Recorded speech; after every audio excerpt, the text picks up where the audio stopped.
Oh, welcome to another episode of The Growth Compass. Shout out to our sponsor, Senders. If you want cold email deliverability, there's a link somewhere in the description among all of the words, but without them, it wouldn't be possible to interview awesome people doing awesome things like Demi. Welcome. Thank you, Blake. It's nice to be here. Yeah, I'm super. We're just talking about it. It seems like a really interesting business and business model that you're putting forward. I'm really curious about how you got to where you're at, where you have been, where you're going. So, for anybody that doesn't know yet, because they will by the end of the episode, if you could just give a quick introduction of yourself and what you're building. Of course. So my name is Demi Oloyede. I'm based in the Dallas area. The name of my startup is called Limpiar, and we're essentially building the future of automated facilities. So pretty much buildings that run by themselves. That's the future that we're driving towards. So we use AI agents to help facility managers automate every aspect of maintenance, cleaning, and facility services that they have. So, how long have you been building this company? I've been building this company for about a year and a couple months. Nice. So, what were you doing? Is this the first company that you've launched? I would say this is the first actual company that I've launched. This is not the first business that I've launched. This is probably like my third or fourth business that I've launched. Before this company, though, I was working for a company called Affinity. So I led the customer success team in North America, and I was helping with just really managing client relationships. A lot of our customers were wealth management, private equity, and VC firms. So okay. So in addition to this is something I always love to ask people. So when there came a time where you looked around and you said, "Okay, there's an opportunity here to start my own business," Mhm. um, you chose to do that, to pursue entrepreneurship instead of potentially solving a similar issue or finding a similar passion in a more stable job. And so, why, when you found out or thought of or came up with this idea, why was it that you were like, we need to start a business to do this instead of go and find Yeah. something more stable? So this is something, and I would say like I was at a point of searching.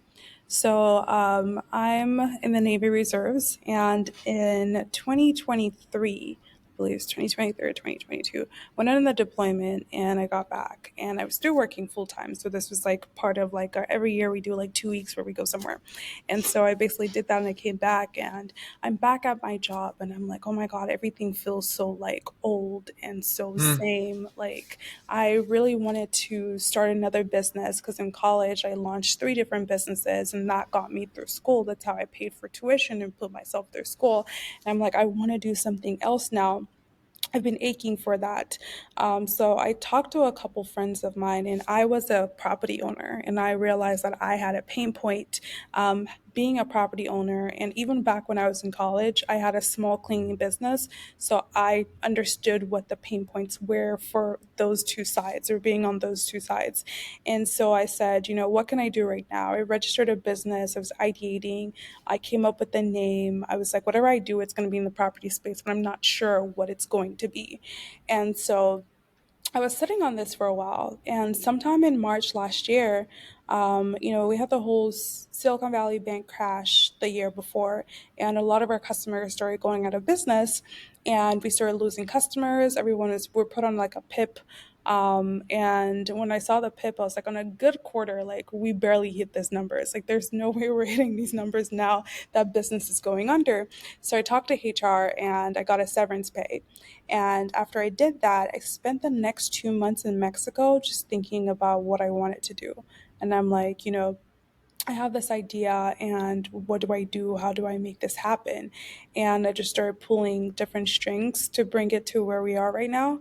But for me, it was more of a passion. And I also feel like somehow the universe said, hey, like, go, like, you're thinking about this, like there's never going to be a right time, so like you have to take the plunge. I truly feel like if my job never put me on that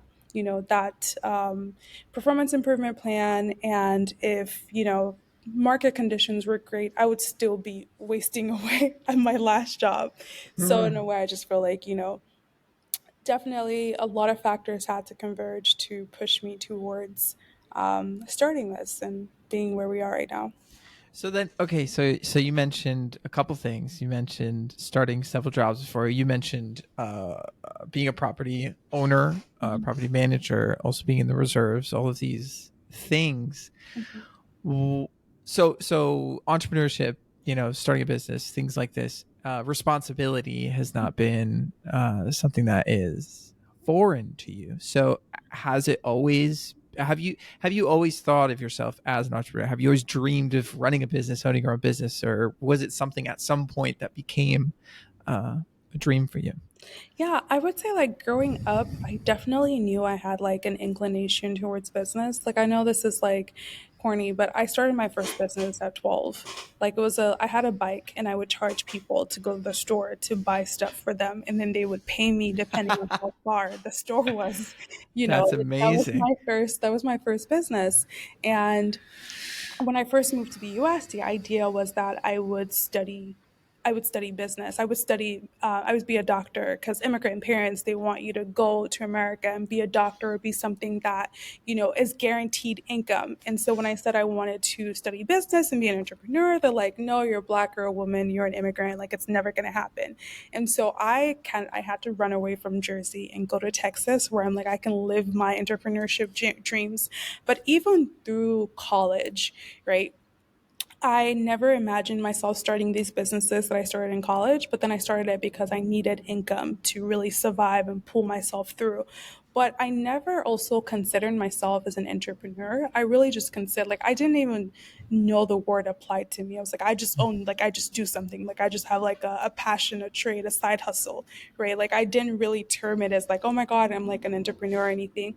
And I would say, like, I really didn't consider myself to be an entrepreneur up until I started this business. I want to say like up until like the ending of last year. That's when I started like talking to more people. It's like, oh, this is like you're an entrepreneur then, or you're. I was like, oh, Mm. I guess so. Like so I never really like wrapped my head around that. But somehow it was just been the path that I've been on this whole time. Well, that's so interesting. Do you feel like the idea of that label has changed anything for you as far as, mentally, as far as your ability to do it? Like, Yeah. has it changed anything for you as far as how you go about it? I would say that the label definitely brings an aspect of community because now I can see other people that label themselves as entrepreneurs and I could study their journeys and kind of see like hardships and things that they've dealt with.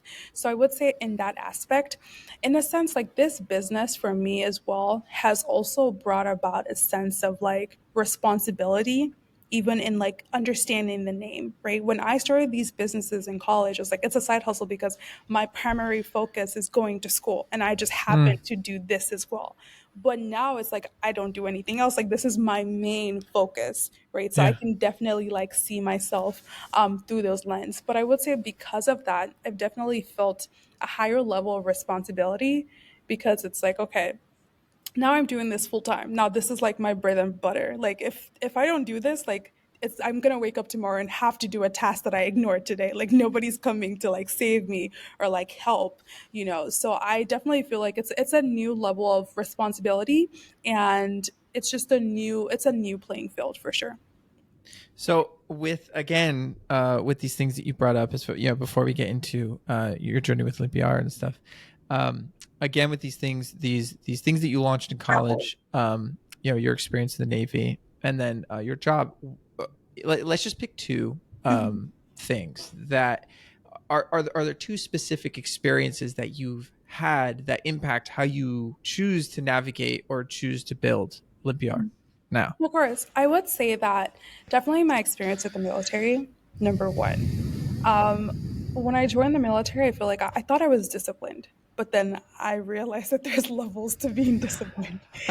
And I definitely feel like that impacted how I run Limpiar in the sense that there's a level of like, okay, organization that I have to have. There's a level of expectations that I have with people that work with me. There's a level of, hey, I'm stepping into this and like this is not a joke. Like if I say this needs to be done at this time, it needs to be delivered at this time, right? So it's like taking hold of the mission and driving things through completion. Like that has definitely surfaced through.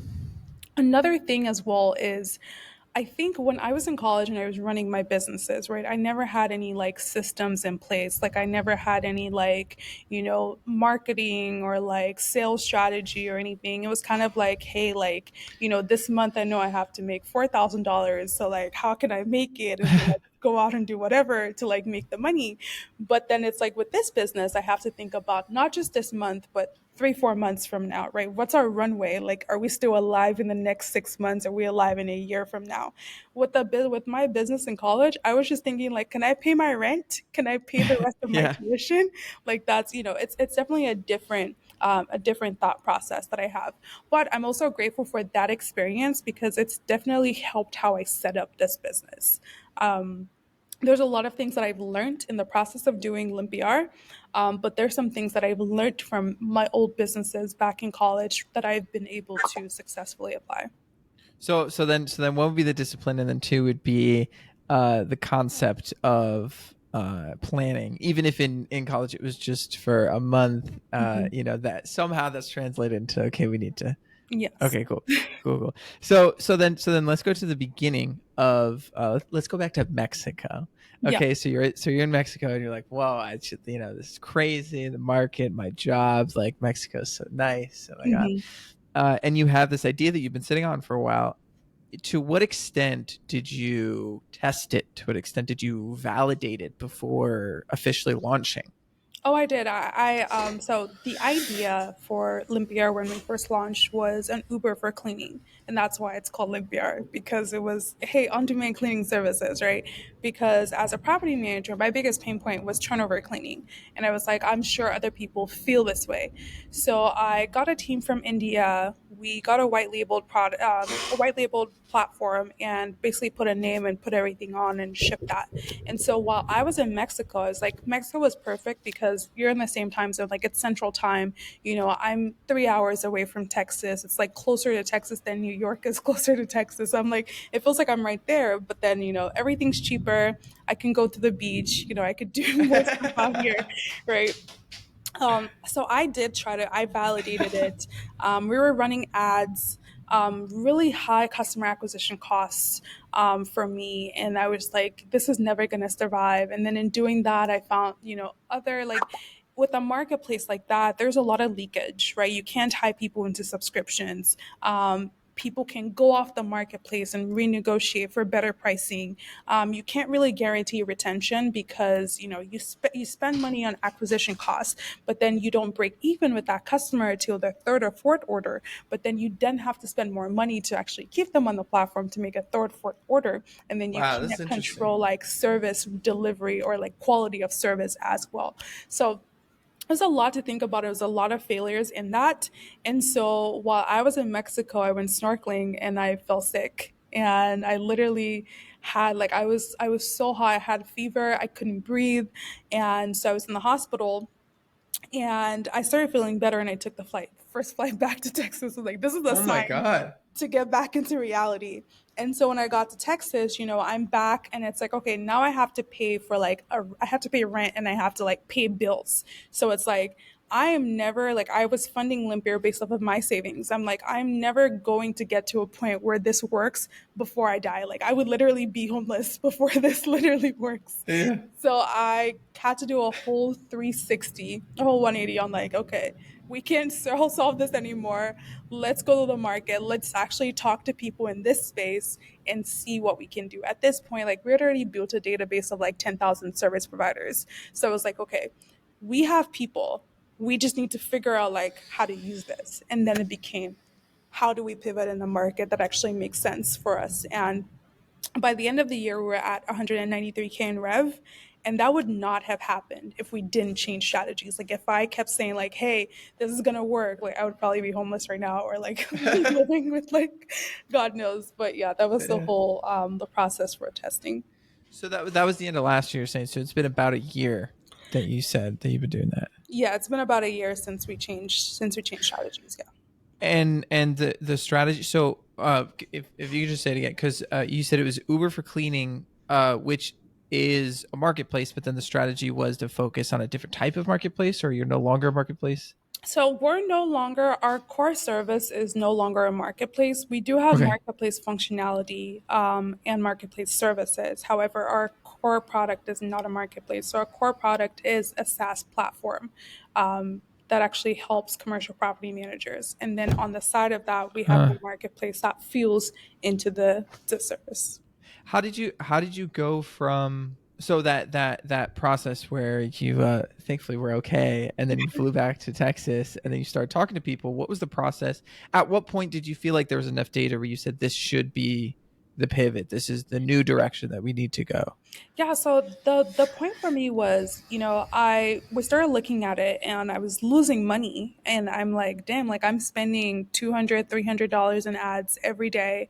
By this week, like we'd spent this much and we're doing so many channels and I'm like, we can't do this anymore. But then I'm like, we've already built this database of service providers. This must be worth something because it took time to get this amount of people.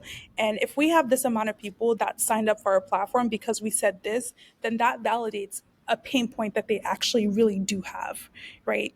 And so it's like, okay, how do I match this in a way that is beneficial for them, but also beneficial for the business? And with that, I started to explore the commercial space where I'm like, okay, commercial companies have more spend. They actually have to like buy facility services. Like if you live in a house and you don't clean your house, like nobody cares. If you don't like do your grass or whatever, you might get fined, but like, nobody really cares at the end of the Yeah, day. yeah. Right. So it was kind of understanding that where it's like, okay, we can change our audience where it's like our audience actually cares, like this is a necessity for them, not just a nice to have for them. And that's what informed the direction that we went in. And then we just started to actually, at this point, I'm like, I need to talk to people because I can't just build based off of my pain points. Like I need to know like what pain points they have. That's when we started to talk. I was like, okay, we can actually work on like having this as like our first rollout and then do this and move in this direction. So that really was it. It was the database. Did you say that cause you said we, so I don't know, is this a team? Yeah, so when I say we, and it's a habit that I have, I'm just saying the company. Like I refer Okay, okay, to, okay. I refer to myself as the company as like two separate entities. So I say No, sure, sure. when I say Well, that, yes. yeah, of course. It's just, yeah, because another interesting point of conversation would be, or is in general, and I guess I'll ask you about it. Like, are you still a solo founder, or have you found co-founders, built a team, or anything? Yeah, this is actually a really interesting journey. I'm a solo founder, but I have had people work on this with me that are no longer on this journey with me. And I think that when you're a solo founder, and I don't know, maybe this is also like from my experience dealing with this as like a woman or dealing with this from like, personal things as well. I felt that I needed someone to work with me at all times to drive this home, especially being non-technical, right? Like I've worked on product teams. I've rolled out, like I know how to have technical conversations, but I can't do technical things, right? So Sure. I felt like at every point, like I needed to have someone technical. And in doing that, I really delayed the progress and just screwed a lot of things over. And I wish that I had gone into this with like, hey, I don't need this technical help. And I am a solo founder, so I don't have a CTO or anybody else. I run this myself. We do have a full product team that's in house. So we have a front end, we have a back end, we have a product lead, and we have a mobile developer as well. So we have a full house in house team that actually helps drive the technical aspect of this. But yes, I've had actually had three different CTOs in the span of a year. Oh my god. And yeah, I'm like, okay, yeah, I have to do this on my own. So, well, I think just I want to double down on that, because that's how I feel. Like I'm also not technical. I've also been, I've had ideas, or like built products and stuff that I felt like needed to have a technical Mhm. person working on it, and I work on that with technical people as well. But how, for anybody that needs some inspiration, is not Mhm. like being able to have technical conversations but not execute on it, how how do you do Yeah. that? So, what you do is really knowing how to map out your vision, right? If you're someone who has a lot of ideas or visions, right, you need to map it out. Okay, here's how it works. Here's what it does. Here's like the steps, or here's how people interact with it. Here's the value they get from it. Here's how much we stand to make from it, right? So, map that out first. And the next thing is when you build an MVP, you don't need a product that's 100% perfect and functioning. And as a perfectionist, and I'm sure a lot of people are perfectionists, but they don't even realize this, you feel like you need to go to market with like a huge product and be like, bam, everything's working. We have like 50,000 features, everything's like connected back to back. That's not the case.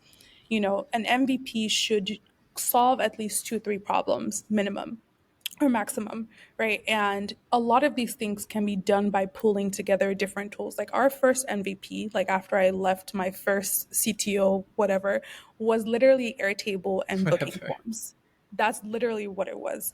And with Airtable and booking forms, we did 193K in revenue, right? And Wow. then the next month, I'm like, okay, we're not at a point where we need to start building out the product set.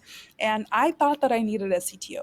What I needed to do was take the revenue that we already have and find people that could actually build what I needed them to build at that level. And I would say, like, you can look to areas like India is like a good area where it's like you find people that can do like back end or front end work and then break it down to what they can actually do. Like I feel like nowadays we have like AI agents like Chat GPT you can talk to Chat GPT and be like, hey, I'm trying to build like a back end system that does X, Y, and Z. What does my back end dev person need to do to make this happen? Can you break this down into like 3 sprints? What should I do as a non-technical person to make sure that they're actually doing the work? And once you have clarity on that, you can then pass it up to someone who's a back end or a front end dev person and then actually let them like bring that to life. And then, start testing, that brings in more money. And then another thing that I feel like we do really well is we pre sell. So, you can take like the idea, sell it to someone and be like, hey, like we could do this, here's how much it's going to cost in the future. But for you right now, we'll do it at like $20, and then if you get that, then you could use that to actually fund what you're building. And then, just iterate and iterate on top of that.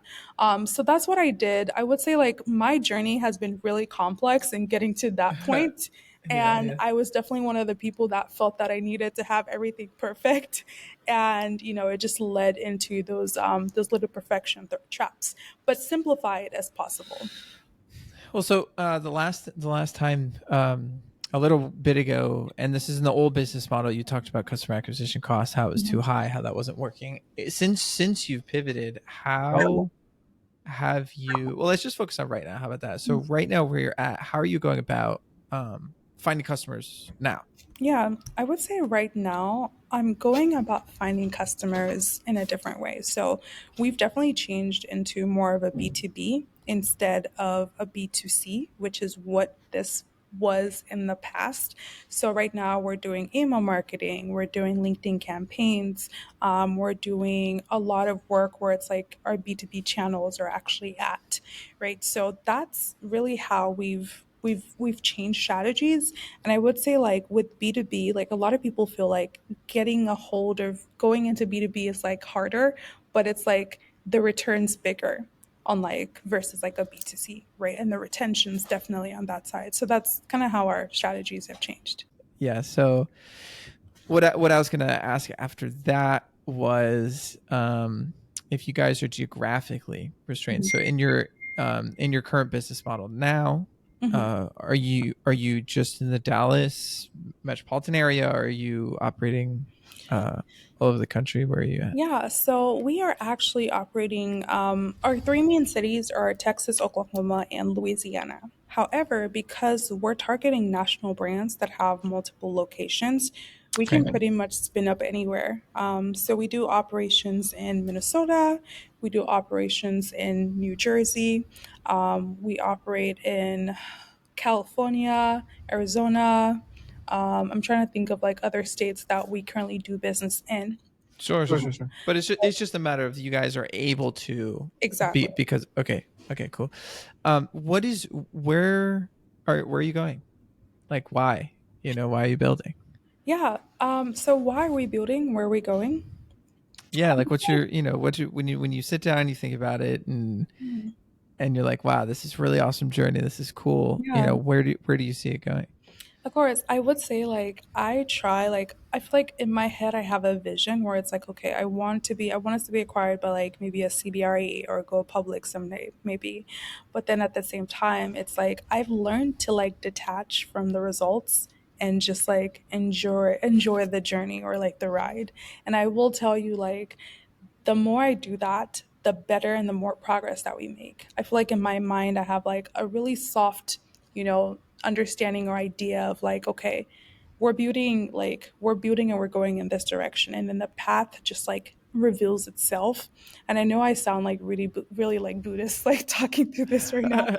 But like, I feel like the path actually just really reveals itself because a couple months ago where it's like, okay, we're focusing on the commercial space and we're doing this.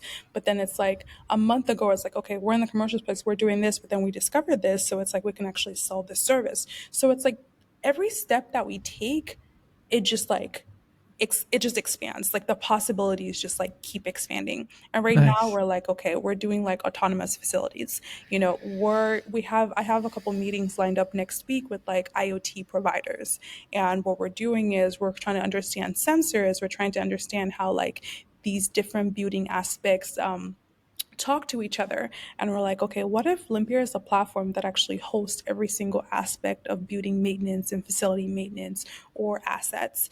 And then in the future, you can plug in Limpiar to, whatever building solution you have, and every single thing gets automated, right? You don't need to like put in any human effort or human errors. It's just like these buildings are just running by Hmm. themselves, right? So it's just like, that's the idea in terms of the process and the steps. It's Yeah. definitely like revealing itself as we move No, forward. good, So, yeah. good. No, I think that's beautiful. So I have three more questions for you. So I'm excited for you to answer. Something really interesting that you brought up at the beginning or earlier in the conversation was the idea that the label matters. So the label of entrepreneurship gave you access to community, and something being, especially being a solo founder, whether or not you're a solo founder on a small team, I think the mentally, emotionally, like the aspect of having a community is really important. And so you shared a couple other labels. So you said entrepreneur, you also said woman founder, and you also said black founder. Do any of these labels, what has been your experience finding support within any of these communities, or finding communities either in Dallas or somewhere else Yeah. while being a solo founder? Of course, I would say initially going into this venture, I was opposed to support because I don't know, maybe it's my background or maybe it's just me in particular. It's like you have to like figure everything out yourself. You have to like thug it out. Like, you just have to like No, you can't let Demi. anybody know you're Oh. suffering. You gotta wear a smile all the time. And it just got to a point where I'm like, I can't hold it back. I can't hold it in. Like it's literally Yeah. like I need help. And I started to go out and search for people, and right now, I would say like I've definitely transitioned into the person that I'll ask for help. Like I'll ask for help on LinkedIn. I'll tell people like, hey, like when my salesperson quit at the start of this year, I literally made a video about it. I'm like, my salesperson, like my first sales hire quit in like 3 days, right? So it's like people then offered help. So I feel like community sometimes isn't just you going somewhere, going to like a pre-established community. I feel like community is like all around you, and you just really Mm. need to say something, and then people offer that help of community. Um, I feel like the more I've gone out there and asked for help, the more things have come to me. And I feel like I'm part of many different communities. And I really like community, how you can go into a community, come out and really like offer, take within a community. I really like that idea. But I will say, like, I have a really large community today of like people I can go to for things, ask for Good. things. And, once I started sharing and asking for what I wanted, it really wasn't that hard to find community Nice. anymore because people will agree with you and people will jump in to help. Awesome. That's beautiful. The second one is at the moment, with Limpiar, what is the biggest hurdle that you feel like you're experiencing at the moment, and how is it also an opportunity? Yeah, I would say like one of the hurdles that I've experienced, I would say like maybe around growth. I would say, like, we're definitely outgrowing a lot of things that worked for us in the past, right? Like, these might be things around, like, maybe software and plans that we've used, or it might be people and the way we've done things. From how we've grown, a lot of things were outsourced, right? So it's like we don't have the budget to like manage this or that time. So it's like everything's getting outsourced. But as we get bigger, it's like, okay, we need to move this in house so we can actually control the results and see the data, right? And it's a little hard at first when you feel the nudge or the pinch to change things. But then when you change those things, you realize, oh, okay, like this is actually great. Like a good Mm, example is like our tech was outsourced. I couldn't control like I could control, but like it was really hard to see what was being done at when. And in the last 2 months, we've moved our dev team in house. Like we've hired our own in house dev team. And when I tell you, this has been a blessing. Like when it was happening 2 months ago, I was like, oh my god, like I'm running mad. Like what is going on? Please, please, please. But I literally am so happy. So it's like when something breaks, the way like my brain sees it now, it's like this is an opportunity to be better. It's like it broke for a reason. It was no longer like working anymore. That's why it broke. So it's like yeah. it's time to upgrade. So I would say that's one thing. Another thing that I feel like we would need to do in the near future would be like our go to market, where it's like, okay, we use a lot of like outsourced sales right now, but then moving that in house, right? Especially as we start to like, we're doing more like product sessions with like our end users and our customer base. So it's like figuring out what our in house team can actually go out and sell. um, so yeah, that's to answer your question. I hope that answers your question. But yeah. Of course it does. Those are two awesome answers. I mean, especially that you offer the perspective of when something breaks or something is hard, it's an opportunity to get better. I think that's it's just beautiful. I mean, some people can call it cliche, but I mean, it's cliche for a reason. Like it's worth continuing to speak into the universe. It's worth continuing to listen to. So I appreciate you bringing that up. Last question is because you're doing something that's so challenging and hard and valuable, and it's so cool. What inspires you? What inspires me? Hmm. I would say like I actually feel like, and this might sound a little conceited, I feel like I inspire myself. Like That's some great. days That's not conceited. That's some beautiful. days I look in the mirror and I'm like, I really did that. Like we like this. I just made this happen. Like that's great. Like I made payroll last month. We have a team of 9, and after I made payroll, it's like people actually depend on this company to pay their rent every month. Like that is something, like people like attach value to us. Like this is actually like something really huge, and that just motivates me to keep going because I'm like, this is no longer for myself. Like this is not college where I was like trying to pay my rent. Like there's 9 people now that are trying to pay rent because of this or because of this business. Like this is a different ball game. And sometimes like I look back at like where I've come from, right? Like when I was in college, like I was cleaning houses because I couldn't like pay tuition and I couldn't buy a meal, right? Now I can do these things and more, So I look at that and I'm like, it can only get better. Like I now have the resources, the knowledge of anything. Like even if tomorrow, like I ended up broke with $0, I have the knowledge to make things happen. And that is literally what keeps me going too, where it's like nothing, it can go wrong, but I will always recover and it will just keep getting better. So God is awesome. What a wonderful answer. If there's anyone else that was inspired or wants to connect or to follow along with your journey, what's the best way to do that? so the best way to do that would be through my LinkedIn. Also through, I don't know if I should put my email on here. Might get like a lot of like spam. LinkedIn's great. LinkedIn sounds great. What is the domain to your email? Yeah, To your website. so my website is limpiar.online.